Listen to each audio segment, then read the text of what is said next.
Magandang araw mga bata. Ngayong araw meron tayong bagong tatalakayin at ito ay ang pagsunod ng pamilya sa mga batas pangkapiligiran.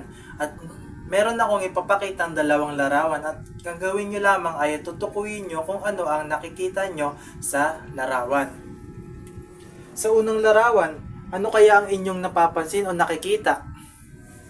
Mahusay, ang mga bata ay naglilinis ng kapaligiran. Bakit kaya ito mahalaga? Dahil ang paglilinis ng kapaligiran ay meron sa ating mabuting epekto. Nagiging malinis ang ating aliwalas ng ating kapaligiran at nailalagay natin ang mga basura sa tamang lagayan. At meron tayong mga pagtat pagtatapunan ng mga basura, meron tayong tinatawag na re-resiklo, di nabubulok at nabubulok. Sa nare-resiklo, dito itatapon natin ang mga basura kagaya ng mga plastic bottles at mga lata. Doon naman sa may di nabubulok, pwede natin dito yung tapon yung mga plastic, cellophane at balat ng candy. At sa mga nabubulok naman ay ang mga balat ng prutas. Sa pangalawang larawan, ano kaya inyong nakikita? Mahusay. Ang nakikita nyo sa pangalawang larawan ay ang maduming kapaligiran o mga basura. Sa tingin nyo, maganda ba sa kapaligiran ang mga basura? Hindi. Dahil ito ay maaari tayong makuha ng sakit at hindi siya maaliwalas tignan. At ito naman ang mga papakita kong larawan ay mga iba't ibang uri ng mga batas pangkapaligiran na dapat nang sundin ng ating mga pamilya. Una, ano kaya ang iyong napapansin sa unang larawan? Mahusay, ang tamang pagtapon ng basura.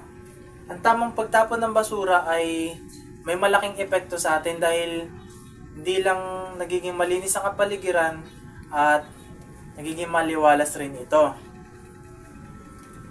Sa pangalawang larawan, ano kaya yung napapansin? Tama.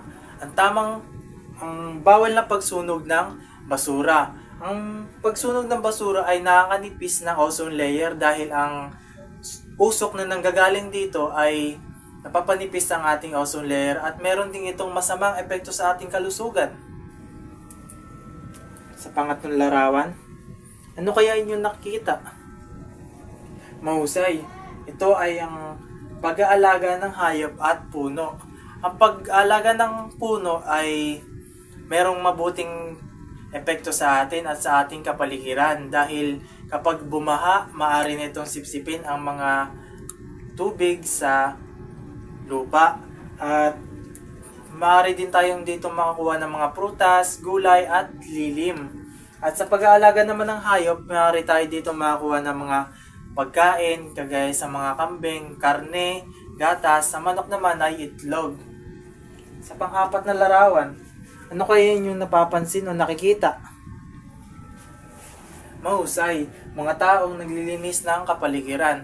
Ang paglilinis ng kapaligiran ay may mabuting epekto sa atin at magandang halimbawa dahil nagiging maaliwalas ang ating kapaligiran at nagiging malinis at naiiwasan natin ang mga sakit na makukuha dito. At ang batas pangkapaligiran ay ang mga alituntunin na ginagawa upang protektahan ang kalikasan. Kagaya ng mga pinakita kong larawan kanina na dapat sundin ng pamilya upang mapangalagaan natin ang kapaligiran. At ito ay lagi dapat nating tandaan at sundin. At ayun lang mga bata, paalam!